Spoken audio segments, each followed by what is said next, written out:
What a lot of people don't warn you about going no contact with your abuser, the narcissist, the toxic individual, 90% of the time you're going to have to cut off their family and friends too. Anyone that has a connection to them. Because what happens is the person that you have as a mutual friend or a mutual family member, they're going to be the one that is going to stay neutral between you and the abuser. They're not going to take sides. And they're going to hate being in the middle of you and the abuser. They're going to hate having to talk about the abuser with you. And they're going to hate having to talk to the abuser about you. That's going to be the person. They could even be the golden child. You cannot trust the golden child in narcissistic dynamics. They're going to be the mediator. They're going to be the one that takes your business, that takes information about you, where you work, what's going on with your health, your kids, personal business. You're thinking, oh no, we're cool. They're not toxic. They're not abusive. I can trust them with my information. You can't trust them with your information. The people who are still in contact with the narcissist or still in contact with that abusive person or that toxic individual, they're always going to have conversations about you with the abuser. It could be negative, it could be positive. And if they're not strong enough to see what that person did to you and remove themselves too, or check them too, what makes you think that they're going to have the strength and the willpower to keep your business to themselves, to keep your secrets to themselves? They're not. And I have been in this situation many times.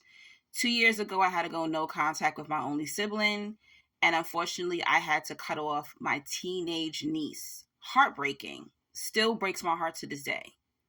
But I had to, because I felt at 18 years old, she wasn't going to understand the abusive side of her father. And I've tried to go no contact before, and his wife convinced me to forgive him. I didn't speak to him for 6 months, disappeared for 6 months, and his wife tracked me down and convinced me to give the sibling another chance. This is what happens. They're always going to play referee, the mediator.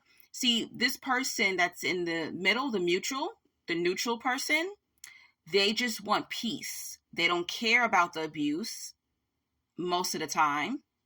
They just want the silence to happen. They want their peace back. They just want everybody to get along. It doesn't matter how deep and graphic the abuse or the disrespect has been between you and that person. They just want their peace. And if their peace looks like convincing you to talk to your abuser again, they're going to do that. And never, ever trust the golden child. The golden child will always report back to the narcissist. So prepare your mind before you go no contact. Prepare yourself that you can't just go no contact with the narcissist or the abuser, the toxic individual.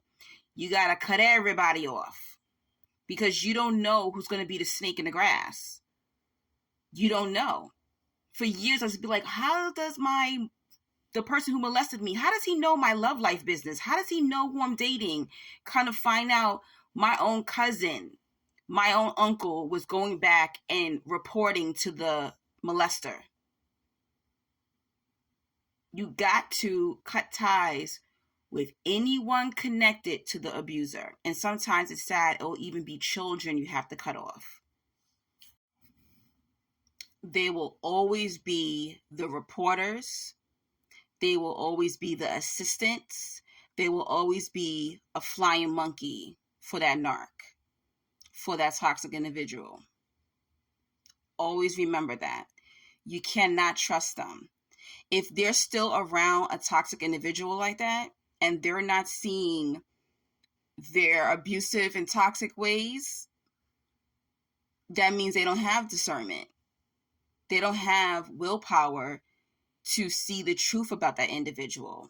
So remove yourself. Maybe later on, when they have gone no contact with the abuser too, or the narcissist as well, y'all can link back up.